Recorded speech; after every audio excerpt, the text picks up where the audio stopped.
की बात करें तो जो चैतन्य है वो है हमारी, हम एक परम चेतना का हिस्सा हैं, क्योंकि परम चेतना तो स्वयं परमात्मा भोलेनाथ जी हैं और उस परम चेतना को समझना ही हमारा परम कर्तव्य है। लेकिन हम जिस मोह माया में फंसे हैं, हम जिस सांसारिक मोह माया में, जिस लोभ में, जिस काम क्रोध में हम फंसे हैं, उस परम चेतना को, उस परम आत्मा को समझना लगभग हमारे लिए नामुमकिन हो गया है। आपको उस परम चेतना को समझना इस जीवन में बहुत जरूरी है, क्योंकि मानव जीवन बहुत ही मुश्किल से मिलता है और 84 लाख योनियों में धक्के खाकर 84 लाख योनियों को पूरा करने के बाद जब मानव जीवन मिलता है, तब जाके उस परम चेतना का एक छोटा सा हिस्सा हमारी चेतना में आकर बैठता है, हमारी चेतना में आके मिलता है। और उस परम चेतना को समझना मतलब अपनी अंतरात्मा में झांकना, अपनी आत्मा को समझना, अपने कर्तव्य को समझना ही और अपनी परम चेतना को समझना है। हमारे ऋषि मुनियों ने हजारों सालों तपस्या करके, हजारों सालों तक घोर तपस्या, पर्वतों में, पहाड़ों में, गुफाओं में अपना जीवन बिताकर सिर्फ एक छोटा सा संदेश पूरी मानवता को दिया है, और वो है कि अपने अंतरात्मा में झांकने की कोशिश करो,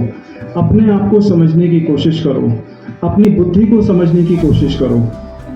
अगर आप अपने आप को समझ जाते हैं, अगर हम अपने अंतरात्मा में झांकने की कोशिश कर लेते हैं, तो हमारे जीवन की लगभग सारी परेशानियां दूर हो जाएंगी।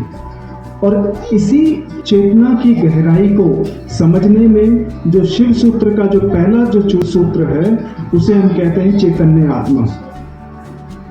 अगर हम थोड़ा समझने की कोशिश करें तो हमें समझ आएगा कि इस सूत्र के अंदर कोई विस्तार नहीं है। सूत्र में वैसे भी कोई विस्तार नहीं होता। जो सूत्र होता है उसके अंदर गहराई होती है। सूत्र के अंदर कोई लंबाई नहीं होती, सूत्र का कोई विस्तार नहीं होता, सूत्र को हम नाप नहीं सकते, और सूत्र को सिर्फ समझने का, परमात्मा को समझने का और अपनी अंतरात्मा में झांकने का मौका मिलता है। और यही सूत्र ये दिशा देने की कोशिश करता है कि अपने आप को समझो, और यही हमारे वेदों में, पुराणों में, भगवद गीता में और हमारे उपनिषदों में, रामायण में और जितने भी पुराण हमारे महापुरुषों ने, ऋषि मुनियों ने लिखी है, सब यही कहते हैं कि अपनी अंतरात्मा में झांकने की कोशिश करो, अपने जीवन को सरल बनाने की कोशिश करो, और अपने आप को, जो हमने अपने जीवन को इतना मुश्किल बना रखा है इस मोह माया में फंस, उसको थोड़ा सा होगा, थोड़ा सा हमें ध्यान करना होगा। उसके बाद ही ये चेतना, ये परम चेतना का जो सूत्र है वो हमारे को धीरे धीरे समझ आएगा। हर हर महादेव, हर हर महादेव,